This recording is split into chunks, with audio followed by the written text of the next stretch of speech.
Hello students, good morning. पहा, आपण तुमचा इयत्ता 9वीचा विज्ञान आणि तंत्रज्ञान या पुस्तकातील टॉपिक नंबर 9 पाहतोय. टॉपिकचं नाव आहे पर्यावरणीय व्यवस्थापन. पहा, टॉपिक सोपा आहे. टॉपिकमध्ये या मागील व्हिडिओ लेक्चरमध्ये आपण हवामानशास्त्र, मेटरोलॉजी आणि इंडियन मेटरोलॉजी डिपार्टमेंट म्हणजे भारतीय हवामान खाते या दोन कन्सेप्टचा, या दोन संकल्पनांचा अभ्यास केलेला होता. पहा, आपण मागील व्हिडिओ लेक्चरमध्ये हवामानशास्त्र म्हणजे काय, त्याच्यामध्ये अभ्यास कशाचा केला जातो, तर जे काही नैसर्गिक वादळे असतील, भूकंप असेल, ढगांचा कडकडाट असेल, विजांचा कडकडाट असेल, दुष्काळ असेल, या सगळ्या संबंधीचा अभ्यास आणि त्यांचा परस्पर संबंध या सगळ्या गोष्टींचा ज्याच्यामध्ये समाविष्ट होतात, या सगळ्या गोष्टी त्याचा अभ्यास करणारे शास्त्र म्हणजे हवामानशास्त्र होय. आणि त्याच्यानंतर आपण भारतीय हवामान खाते, दी इंडियन मेटरोलॉजी डिपार्टमेंट हे पाहिलेलं होतं. त्याची स्थापना किती साली झाली, कुठे झाली, त्याचं मुख्य कार्यालय कुठं आहे, त्याची विविध प्रादेशिक कार्यालय कुठं आहेत, त्यांची वेगवेगळी कार्य कोणती आहे, त्यांचे कार्य कशा पद्धतीने चालते, या सगळ्या गोष्टींचा अभ्यास आपण मागील व्हिडिओ लेक्चरमध्ये केलेला आहे. पहा, म्हणजे आपल्या या टॉपिकमध्ये जे 4 पॉईंट्स होते त्यातले आपले 2 पॉईंट्स झालेले आहेत. कोणते 4 पॉईंट्स होते? एक म्हणजे हवामान, तो आपण पाहिलेला आहे. दुसरा हवामानशास्त्र हा होता, तो देखील आपला मागील व्हिडिओ लेक्चरपर्यंत संपलेला आहे. एक लेक्चर अजून होईल, मग तोही संपेल. त्यानंतर घनकचरा व्यवस्थापन आणि आपत्ती व्यवस्थापन असे एकूण 4 पॉईंट्स आपण या टॉपिकमध्ये पाहणार आहोत. त्यातील 2 पाहून झालेले आहेत. पहा, मागील व्हिडिओ लेक्चरमध्ये आपण भारतीय हवामान खात्याचं कार्य कसं चालतं हे देखील पाहिलेलं होतं. त्याचं मुख्य कार्यालय पुणे येथे आहे. त्याची प्रादेशिक कार्यालये मुंबई, चेन्नई, कोलकाता, बेंगलोर या ठिकाणी आहेत. तर त्याची जी स्थापना आहे ती शिमल्यामध्ये 1873 साली झालेली आहे, असं मी तुम्हाला सांगितलेलं होतं. बरोबर आहे ना? 1873. अशा पद्धतीने आपण ह्या 2 कन्सेप्ट मागील व्हिडिओ लेक्चरमध्ये पाहिलेले आहेत. पहा, आजच्या व्हिडिओ लेक्चरमध्ये आपण मान्सून प्रारूप आणि हवामानाचा अंदाज म्हणजे काय हो, तर दी मान्सून मॉडेल अँड हवामानाचा अंदाज म्हणजे दी वेदर प्रोडक्शन. ओके, म्हणजे हवामानाचा अंदाज, प्रोडक्शन नाही,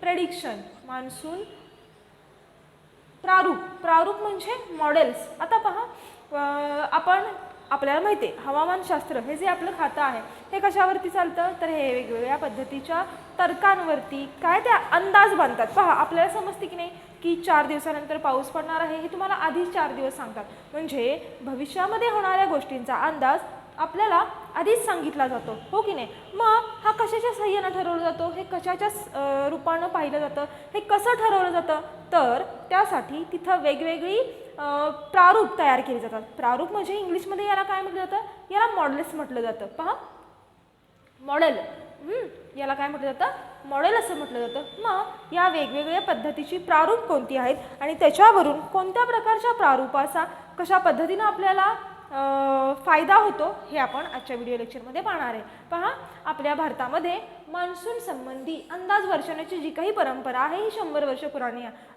ही 100 वर्ष पूर्वीची आहे किंवा ही 100 वर्ष जुनी आहे. पहा ना, आज पण जे काही आपले म्हातारे लोक असतात, आजी वगैरे लोक असतात, ते काय करतात, थोडंसं आभाळ दिसलं, ढगात वेगळं वातावरण दिसलं की ते लगेच काय म्हणतात, आता सूर्य डोक्यावरून गेलेला आहे, डोक्यावरती येईल किंवा आज पाऊस पडेल असा अंदाज वर्तवला जातो, हो की नाही. मग अशाच अंदाज वर्तवण्याची ही जी काही भारतातली परंपरा आहे ही 100 वर्ष जुनी आहे. पहा, जे IMDचे संस्थापक होते, ही एक संस्था आहे, त्याचे जे संस्थापक होते त्या संस्थापकांचं नाव आहे HF ब्लेनफोर्ड. त्यांनी काय केलं, हिमालयीन बर्फवृष्टी गृहीत धरून त्यांनी काय केलं, तर सगळ्यात पहिला जो अंदाज होता तो त्यांनी लावला. HF ब्लेनफोर्ड यांनी 1884 मध्ये सगळ्यात पहिल्या मान्सूनचा अंदाज या शास्त्रज्ञाने लावला. त्याच्यानंतर 1930 मध्ये IMDचेच संचालक, आधी कोणी केला, संस्थापकांनी. संस्थापक कोण होते, HF ब्लेनफोर्ड यांनी 1884 मध्ये केलं. तर त्याच्यानंतर IMDचे संचालक 1930 मध्ये सर गिल्बर्ट वॉकर यांनी मान्सून कसा असेल याविषयी गृहीतक मांडलं. आता मान्सून कसा असेल यासंबंधी त्यांनी काय केलं, आधी काही पूर्वीची केलेली निरीक्षणं होती, नंतर त्यांनी चालूची काही निरीक्षणं बघितली, आधी केलेली नंतर केलेली, ह्या सगळ्यांचा त्यांनी गोषवारा काढला आणि ते सगळ्यांचा स्टडी करून, त्या सगळ्यांची ऑब्झर्वेशन्स करून, निरीक्षणं करून त्याच्यावरून त्यांनी एक अंदाज मांडला. तो किती साली मांडलेला आहे, तो 1930 साली मांडला. त्याच्यानंतर 1990मध्ये डॉक्टर वसंतराव गोवारीकर, हे महत्त्वाचे आहेत, तुम्हाला हे का लिहून दिलेलं आहे मी, कारण की जे तुम्हाला एका मार्काचे प्रश्न असतात याच्यामध्ये तुम्हाला हे विचारलं जाईल. 1990मध्ये डॉक्टर वसंतराव गोवारीकर यांनी काय केलं, जगभरातील हवामानाशी संबंधित 16 घटकांवर आधारित मान्सूनचे प्रारूप बनवले. पहा काय केलं, डॉक्टर वसंतराव गोवारीकर यांनी 1990मध्ये जगभरातील मान्सूनच्या अंदाजावरून काय केलं, 16 घटकांवर आधारित त्यांनी काय केलं, एक मान्सून मॉडेल तयार केलं. म्हणजे काय केलं, मान्सून प्रारूप तयार केलं आणि ते काय केलं, तेच वापरलं गेलं. पहा 1990 ते 2002 पर्यंत हेच प्रारूप वापरले गेले. पहा सो सगळ्यात 3 गोष्टी पहिल्यांदा मी तुम्हाला सांगितल्या. सगळ्यात पहिलंच आहे ते 1984मध्ये IMDचे जे संस्थापक होते HF ब्लेनफोर्ड यांनी मांडलं. त्याच्यानंतर 1930मध्ये त्यांचं नाव काय सांगितलं मी तुम्हाला, सर गिल्बर्ट वॉकर यांनी. तर 1990मध्ये वसंतराव गोवारीकर यांनी 16 घटकांवर आधारित, जगभरातील 16 घटकांवर आधारित मान्सूनचे जे प्रारूप मांडले ते प्रारूप 1990 ते 2002 पर्यंत चालले. आत्ता जे चाललेलं आहे पहा, सध्या IITM या संस्थेतर्फे, IITM ही जी काही संस्था आहे या संस्थेतर्फे विविध प्रारूप तयार केली जात आहेत. म्हणजे आपण इथं काय बघितलं, मान्सून प्रारूप जे आहे, मान्सून मॉडेल जे आहे याबद्दलची थोडीशी हिस्ट्री, याबद्दलचा थोडासा इतिहास आपण पाहिला. कोणी कोणी कशा कशा पद्धतीची मॉडेल्स काढलेली आहेत हे आपण या ठिकाणी पाहिलं. पहा त्यानंतर आत्ता जे IITM तर्फे नवीन प्रारूप तयार केली जात आहेत ती खूप ॲडव्हान्स प्रारूप आहेत किंवा ती खूप ॲडव्हान्स मॉडेल्स आहेत. त्याच्या संदर्भात त्यांची 2 मुख्य उद्देश आहेत. काय 2 मुख्य उद्देश आहे, एक म्हणजे सध्याची प्रारूपे अधिक उपयुक्त बनवणे. आत्ताची जी मॉडेल्स आहेत मान्सूनच्या संदर्भात की ज्याच्यावरून आपल्याला पावसाचा अंदाज करता येईल, ती जी मॉडेल्स आहेत ती मॉडेल्स अतिशय उपयुक्त बनवणे. दुसरं आहे काही नवीन प्रारूपे आणि तंत्रज्ञान विकसित करणे. लक्षात आलेलं आहे कोणती सांगितली ते, आणि याच्यामध्ये त्यांनी 2 गोष्टींवरती भर दिलेला आहे. त्या 2 गोष्टी म्हणजे एक म्हणजे रडार यंत्रणा आणि दुसरं म्हणजे उपग्रह तंत्रज्ञान. आता पहा, रडार यंत्रणा आणि उपग्रह तंत्रज्ञान म्हणजे काय, तर उपग्रह आपल्याला माहिती आहे, सॅटेलाइट जे आपले सोडले जातात त्याला आपण काय म्हणतो, उपग्रह असं म्हणतो. या दोघांच्या विकासावरती त्यांनी विशेष भर दिलेला आहे. सो आपण इथं काय पाहिलं, आत्तापर्यंत मी जे काही बडबडले हे काय आहे, मान्सून मॉडेल या संदर्भात आपण काय पाहिलेलं आहे, एक छोटासा इतिहास पाहिलेला आहे. आता पहा, तुम्हाला तुमच्या पुस्तकामध्ये एकूण 3 प्रकारचे मान्सून्स मॉडेल दिलेले आहेत. कोणकोणते 3 प्रकार आहेत, एक म्हणजे संख्यात्मक प्रारूप, त्यालाच डायनॅमिक किंवा गणितीय मॉडेल असं देखील म्हटलं जातं. त्याच्यानंतर जे दुसरं आहे ते समुचित प्रारूप आणि तिसरं जे आहे ते सांख्यिक प्रारूप. अशा पद्धतीची 3 प्रारूपे आहेत आणि याच्यावरती तुम्हाला टिपा लिहामध्ये प्रश्न विचारला जाईल. कोणताही एक मॉडेल तुम्हाला देतील, एका मॉडेलचं नाव देतील आणि त्या एका मॉडेलची तुम्हाला सविस्तर माहिती लिहा असं सांगितलं जाईल. हे इकडचं समजलेलं आहे. इकडचा घटक काय आहे, तो फक्त मान्सून प्रारूप हे अंदाज कुणी कुणी वर्तवले आणि ते कशा कशा पद्धतीचे होते आणि त्याचा इतिहास आणि सध्याचं जे प्रारूप आपण वापरलं गेलं 1990 ते 2002मध्ये 2002 पर्यंत हे IITM तर्फे बनवण्यात आलेलं प्रारूप होतं. त्यांची आपण प्रमुख 2 उद्दिष्टे पाहिली आणि त्यांनी कोणाच्या 2 तंत्रज्ञानावर विकासावर भर दिलेला आहे, तर एक म्हणजे रडार यंत्रणा आणि दुसरं म्हणजे उपग्रह तंत्रज्ञान. सो आता आपण या 3 मॉडेल्सची माहिती घेऊयात. पहा, सगळ्यात पहिलं आहे संख्यात्मक प्रारूप किंवा डायनॅमिक प्रारूप किंवा गणितीय मॉडेल. आता पहा, नावावरूनच लक्षात येतं संख्यात्मक मॉडेल किंवा गणितीय मॉडेल, डायनॅमिक मॉडेल म्हटल्यानंतर कशाचा अभ्यास याच्यामध्ये असणार आहे, ऑब्व्हियसली कशाचा असणार आहे, गणिताचाच असणार आहे. कशा पद्धतीनं आहे ते आपण पाहूयात. पहा, हवामानातील चालू घडामोडी, त्यांच्यात चालू असणाऱ्या भौतिक प्रक्रियांचा अंदाज या मॉडेलच्या साहाय्यानं घेतला जातो. म्हणजे हवामानातील जे काही चालू घडामोडी आहेत त्यांच्यामध्ये ज्या काही भौतिक प्रक्रिया होत्यात यांच्यातील अंदाज घेण्याचं काम या मॉडेलच्या साहाय्यानं होतं. हवामानाची चालू निरीक्षणे वापरून परम संगणकाच्या साहाय्याने गणितीय प्रक्रिया केल्या जातात. हे खूप महत्त्वाचं आहे. याच्यामध्ये पहा काय सांगितलेलं आहे, तर हवामानाची चालू निरीक्षणे वापरून म्हणजे आत्ताचं जे काही त्याचं ऑब्झर्वेशन असेल ते वापरून परम संगणकाच्या साहाय्यानं काय केले जातात, तर गणितीय प्रक्रिया या मॉडेल्सच्या साहाय्यानं केल्या जातात. लक्षात राहील. दोनच गोष्टी लक्षात ठेवायच्या. एक म्हणजे हवामानातील अंदाज कसे आहेत आणि त्यांच्यात चालणाऱ्या भौतिक प्रक्रिया. दुसरं हवामानातील चालू अंदाज याच्यावर आधारित गणितीय प्रक्रिया कोणत्या संगणकाच्या साहाय्याने केल्या जातात, तर परम संगणकाच्या साहाय्याने. लक्षात राहील. पहा आपण दुसरं पाहूया. समुचित प्रारूप. याच्यामध्ये काय होतं पहा, अनेक प्रारूपांमध्ये वापरण्यात आलेल्या ज्या घटकांचा मान्सूनवर प्रभाव जास्त आहे अशा घटकांना गृहीत धरून एकत्रित अंदाज देणे. आता पहा शब्द काय आहे, समुचित. ओके. कलेक्टिव्हली म्हणजे जी काही वेगवेगळी प्रारूप आहेत त्या वेगवेगळ्या प्रारूपांमध्ये वापरण्यात आलेल्या घटकांचा मान्सूनवर प्रभाव जास्त आहे की कमी आहे, कसा आहे हे गृहीत धरून काय केलं जातं, एकत्रित अंदाज कोणत्या प्रारूपामध्ये मांडले जातात, तर समुचित प्रारूप. समुचित म्हणजे काय, कलेक्टिव्हली, एकत्र, गोळाबेरीज. म्हणजे जे काही अनेक मॉडेल्स असतील त्या अनेक मॉडेल्समध्ये जे काही हवामानाचा अंदाज वर्तवला आहे, घटकांचा त्याच्यावरती इफेक्ट कसा आहे, या सगळ्या गोष्टींचा अभ्यास या समुचित प्रारूपमध्ये केला जातो. पहा तिसरं आहे सांख्यिकी प्रारूप. आता ही दोन्ही वेगवेगळी आहेत बरं का. संख्यात्मक प्रारूप वेगळं आहे आणि सांख्यिकी प्रारूप वेगळं आहे. संख्यात्मक प्रारूप जे आहे याच्यामध्ये गणितीय प्रक्रिया करण्यासाठी परम संगणकाचा वापर केला जातो.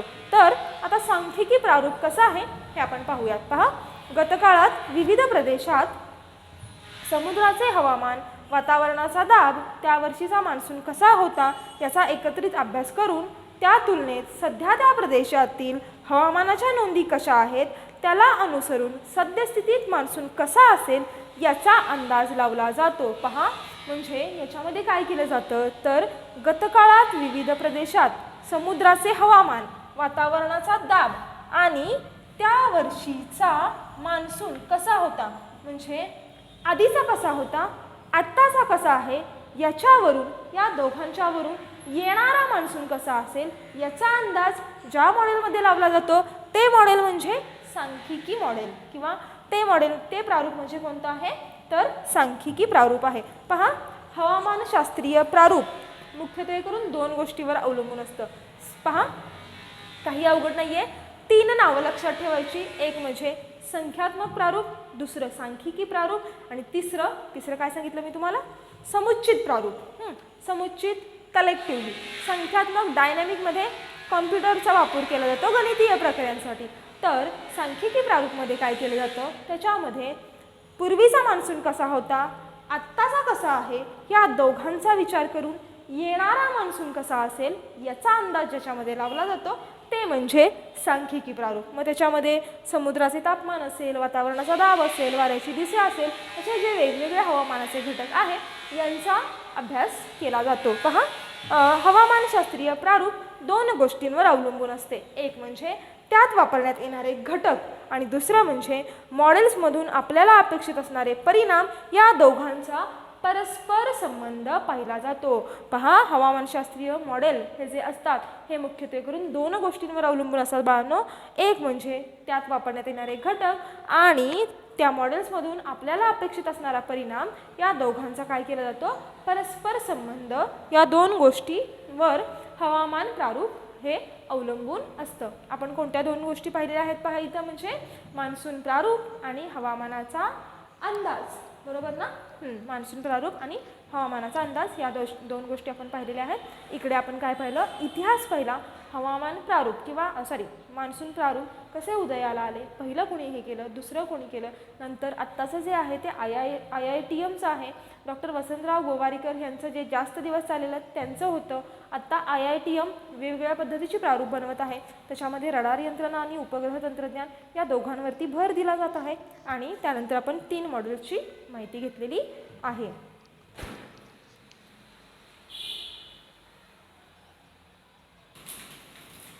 पहा, आत्ताच आपण मान्सून प्रारूप आणि हवामानाचा अंदाज याबद्दल बोललेलो होतो. तिथं आपला 50% जो भाग होता या टॉपिकचा तो झालेला आहे. पहा, आता आपण पुढच्या पॉईंट्सकडे वळणार आहे. त्या पुढच्या पॉईंट्सकडे वळण्याआधी मी इथं बोर्डवरती 2 प्रश्न लिहिलेले आहेत. प्रश्न काय आहेत पहा, प्रदूषण म्हणजे काय आणि दुसरं आपल्या सभोवतालचा परिसर कोणकोणत्या प्रकारे प्रदूषित होतो. पहा, इयत्ता 8वीमध्ये तुम्ही प्रदूषण हा टॉपिक शिकलेला आहात. त्या ठिकाणी तुम्ही 3 प्रकारच्या प्रदूषणांचा अभ्यास देखील केलेला आहे. कोणते 3 प्रदूषण होते हो? एक म्हणजे हवा प्रदूषण, दुसरं म्हणजे पाणी प्रदूषण आणि तिसरं म्हणजे मृदा प्रदूषण. असे 3 प्रदूषणाचे प्रकार तुम्ही इयत्ता 8वीमध्ये शिकलेला आहात. पहा, त्यांनी विचारलेलं आहे प्रदूषण म्हणजे काय, प्रदूषण झालं किंवा प्रदूषण होतं असं आपण कधी म्हणतो. तर पहा, ज्या वेळेस कोणत्याही गोष्टीचे अथवा पदार्थाचे दूषितीकरण होते. पहा, काय म्हटलं मी, कोणत्याही पदार्थाचे अथवा गोष्टीचे दूषितीकरण म्हणजे प्रदूषण होय. कोणत्याही पदार्थाचे अथवा वस्तूचे दूषितीकरण म्हणजे प्रदूषण होय.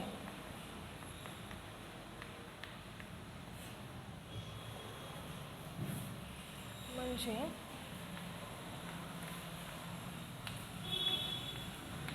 प्रदूषण होय. पहा, आणि हा जो बदल असतो हा म्हणजे प्रदूषण झालेलं आहे हा स्वीकारार्ह असतो का? हे आपल्याला हवं असं वाटतं का? वा किती छान वाटते, किती घाण पडलेली आहे, मस्त वाटते असं वाटतं का? नाही, हे कसं असतं, नकोच असतं. अस्वीकारार्ह आणि अनपेक्षित बदल असतो हा, नको असलेला अस्वीकारार्ह असतो. हो की नाही? आपल्याला नको वाटतं, हे घाण वाटते आपल्याला. प्रदूषण होतं म्हणजेच काय होतं, कोणताही पदार्थ अथवा कोणतीही जी गोष्ट आहे ती दूषित होते. आणि तिथं विचारलेलं आहे पहा, आपल्या सभोवतालचा परिसर कोणकोणत्या प्रकारे प्रदूषित होतो. आता तुम्ही सांगू शकता आपल्या सभोवतालचा जो काही परिसर आहे तो कोणकोणत्या प्रकारे प्रदूषित होतो. पहा, समजा आपण जिथं राहतोय तिथलं जे काही सांडपाणी आहे ते व्यवस्थित अंडरग्राऊंड केलं नसेल, ते तिथंच वरती असेल तर काय होणार आहे हो, तिथं मातीचं प्रदूषण होणार आहे. कचरा तुम्ही तसाच उघड्यावरती टाकत असाल तर त्या कचऱ्यामुळं काय होणार आहे, घाण पसरणार आहे, घाण होणार आहे. थोड्या वेळा कालांतरानं त्या घाणीतून वेगवेगळे वायू त्यातून बाहेर सोडले जातात, त्याच्यामुळं हवेचं प्रदूषण होणार आहे, तिथं घाण वास येणार आहे. म्हणजे अशा वेगवेगळ्या पद्धतीनं, एक म्हणजे कचरा असेल, परत जे काही सांडपाणी असेल, आणखी अशा विविध गोष्टींमुळं काय होतं तर प्रदूषण होतं. किंवा आपण कचरा करतोय त्याला जबाबदार कोण असतं, आपणच असतो. म्हणजे जो काही कचरा असेल तो व्यवस्थित त्याचे खतामध्ये रूपांतर करणे किंवा तो आहे असाच व्यवस्थित डस्टबिनमध्ये टाकणे, तो उघड्यावरती पसरू न देणे, हे कार्य कोणाचं आहे, हे कार्य आपलंच आहे. पहा, तुमच्या पुस्तकामध्ये तिथं 2 चित्र दिलेली आहे. एका चित्रामध्ये पूर्ण स्वच्छ असा रोड दाखवलेला आहे तर दुसऱ्या चित्रामध्ये सगळा कचऱ्यानं भरलेला रोड दाखवलेला आहे.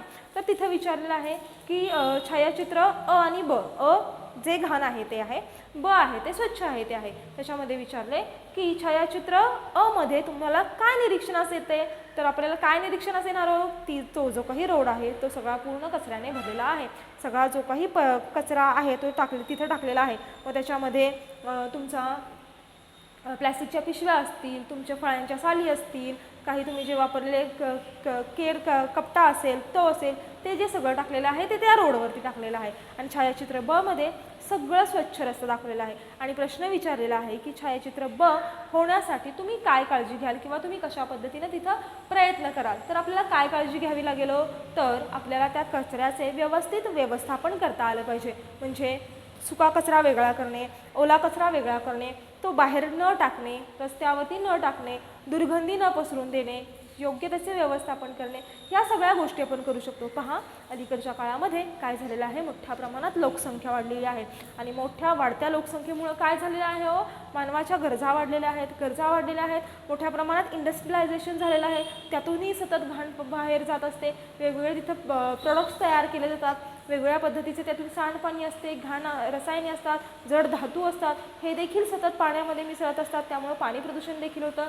हे जी काही घाण आहे, हे जे काही कचरा आहे, म्हणजे या सगळ्या कचऱ्याला कोण जबाबदार आहे, या सगळ्या कचऱ्याला मानव जबाबदार आहे. म्हणजे मानव जे काही रोजच्या रोज वापरात जे काही रोजच्या रोज वस्तू वापरतो, त्यातून निर्माण झालेले जे काही टाकाऊ पदार्थ आहेत त्याला घनकचरा असं म्हटलं जातं. पहा, मानवी वापरातून तयार झालेले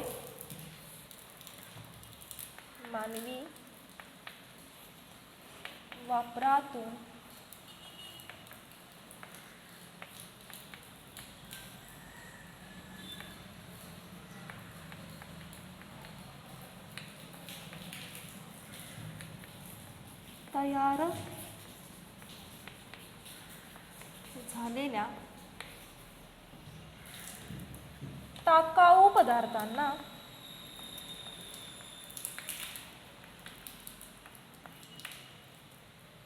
घनकचरा असे म्हटले जाते. घनकचरा असे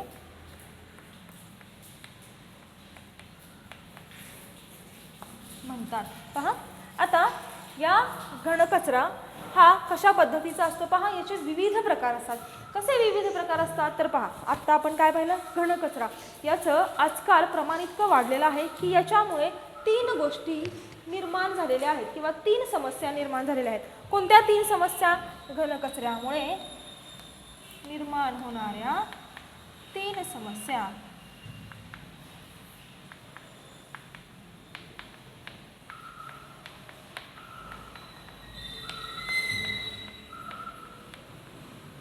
पहा, एक म्हणजे आर्थिक विकास, त्याच्यावरती फार मोठ्या प्रमाणात परिणाम होतो. दुसरा आहे सगळ्यात महत्त्वाचं, तो म्हणजे पर्यावरणाचा ऱ्हास. आणि तिसरं पण खूप महत्त्वाचं, त्या म्हणजे आरोग्याच्या समस्या.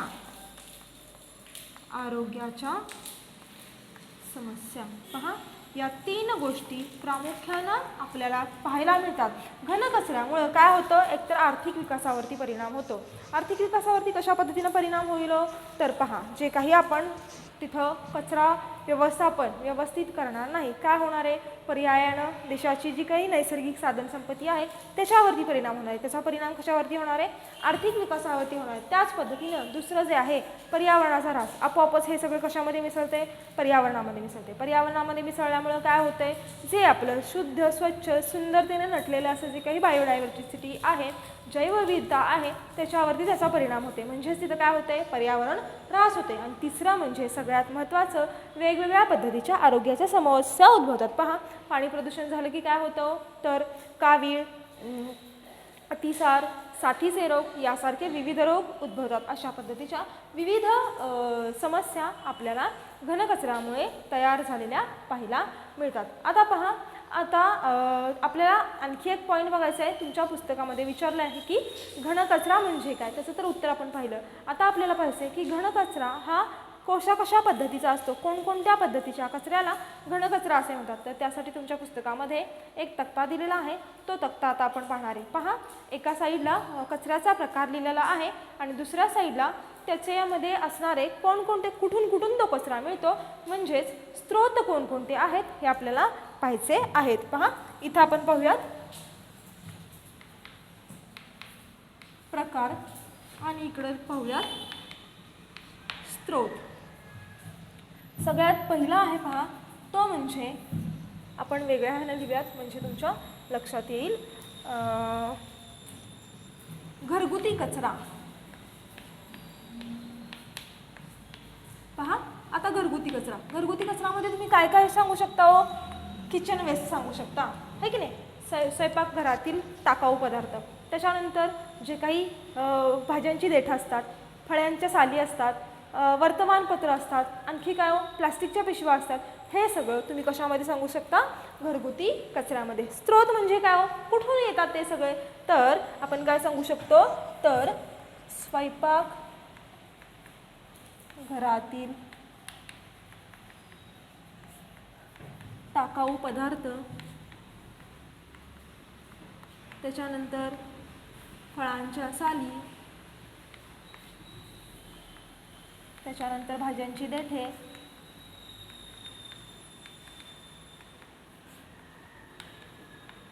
इत्यादी म्हणते. तुम्ही बाकीचं लिहा. हां, वर्तमानपत्रे वगैरे काय असेल ते तुमचं तुम्ही लिहा.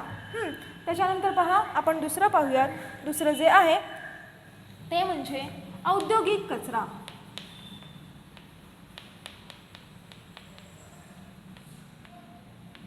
काय सांगू शकतो आपण औद्योगिक कचऱ्यामध्ये? वेगवेगळे रंग असतील, रसायने असतील, विषारी द्रव्य असतील, ते सगळे याच्यामध्ये येतात. रंग, रसायने, कारखान्यातील सांडपाणी,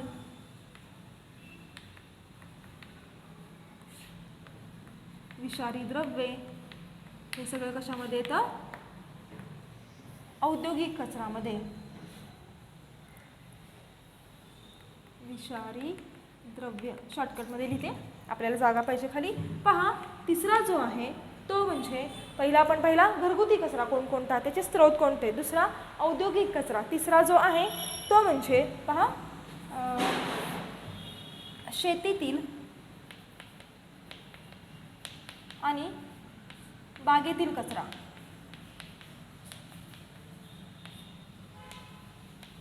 शेतीतील आणि बागेतील कचरा सांगा बरं कोणकोणता येणार आहे?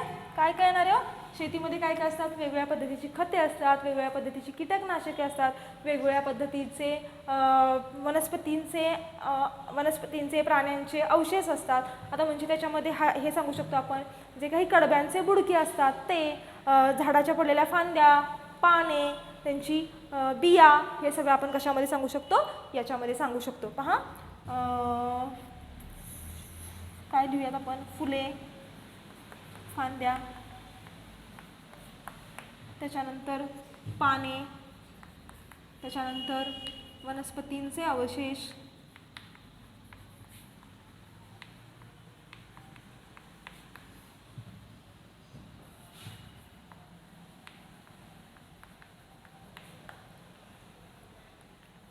खाली पडलेल्या बिया,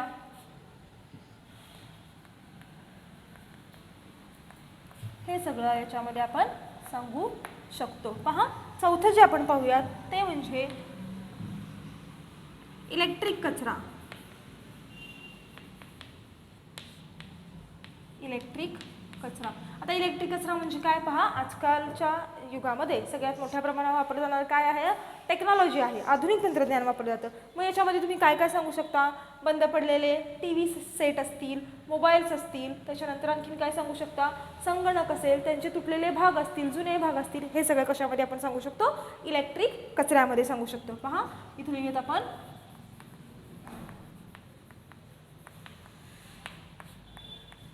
बंद पडलेले टी व्ही संच, मोबाईल फोन्स, संगणक, त्यांचे जुने भाग इत्यादी, हे सगळं इलेक्ट्रिक कचऱ्यामध्ये येऊ शकतं. पहा, त्याच्यानंतर 5 नंबरचं जैववैद्यकीय कचरा. जैववैद्यकीय कचरा. आता जैववैद्यकीय कचरा म्हणजे काय? थोडक्यात जो काही दवाखान्यांमधून किंवा प्रयोगशाळेमधून वेगवेगळ्या पद्धतीच्या लॅबोरेटरीज असतात. पहा, लॅबोरेटरीज म्हणजेच काय? आपण त्याला म्हणतो लॅब असतात ना, ब्लड आणि युरिन चेक करायच्या, तिथून जो काही कचरा बाहेर पडतो त्याला जैववैद्यकीय कचरा असं म्हटलं जातं. सो आपण इथे लिहूयात हॉस्पिटलमधील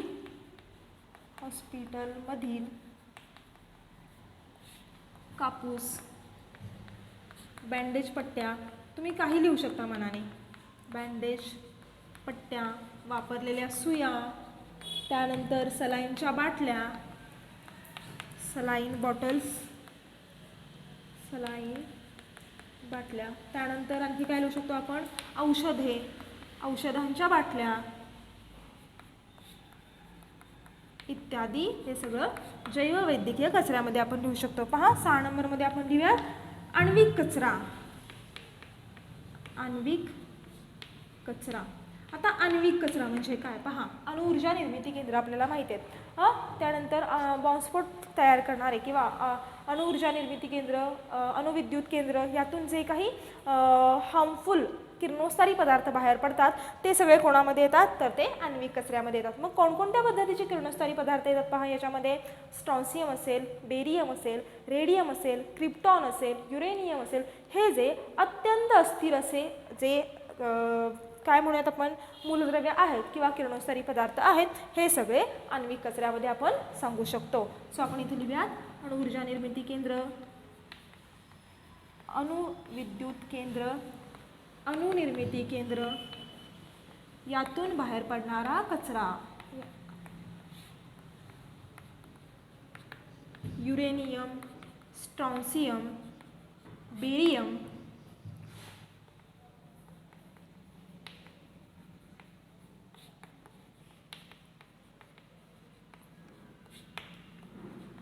इत्यादी. पहा त्यानंतर शहरी आणि नागरी कचरा. शहरी व नागरी कचरा.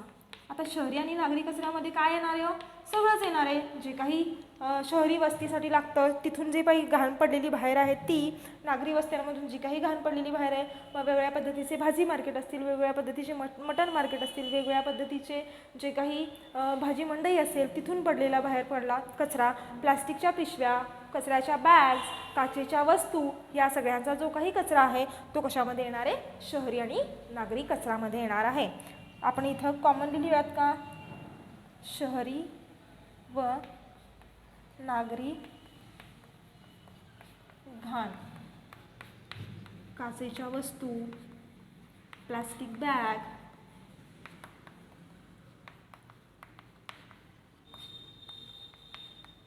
भाजी मार्केट, मटण मार्केट यातील कचरा,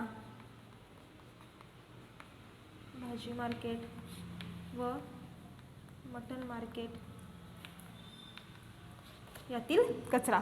आणि लास्ट आहे पहा खनिज कचरा. आता खनिज कचरा म्हणजे कोणता कचरा तर पहा, मोठ्या प्रमाणावर अलीकडं काय केलं जात आहे हो तर अवैध खाणकाम केलं जात आहे. अवैध खाणकाम कशासाठी करायचं तर त्यातून निघणारे जे काही खनिज असतात ती काय केली जातात मोठ्या प्रमाणात ती विकली जातात, त्यांची विक्री केली जाते आणि त्यातून पैसा मिळवला जातो, पण हे अवैध खाणकाम असतं. मग त्यातून जे काही जड धातू आहेत, आता कोणते जड धातू आहेत तर सिसे आहे, कॅडमियम आहे, यासारखे जे जड धातू आहेत हे काय केले जातात तो ह्यातून हे जे जड धातू आहेत हे पाण्यात मिसळले की त्यांचं काय होतं प्रदूषण होतं आणि त्या पद्धतीनं हा आपण खनिज कचरा म्हणून सांगू शकतो. खाणीतून बाहेर पडणारे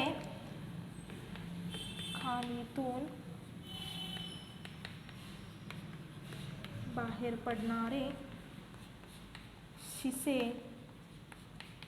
कॅडमियम यासारखे धातू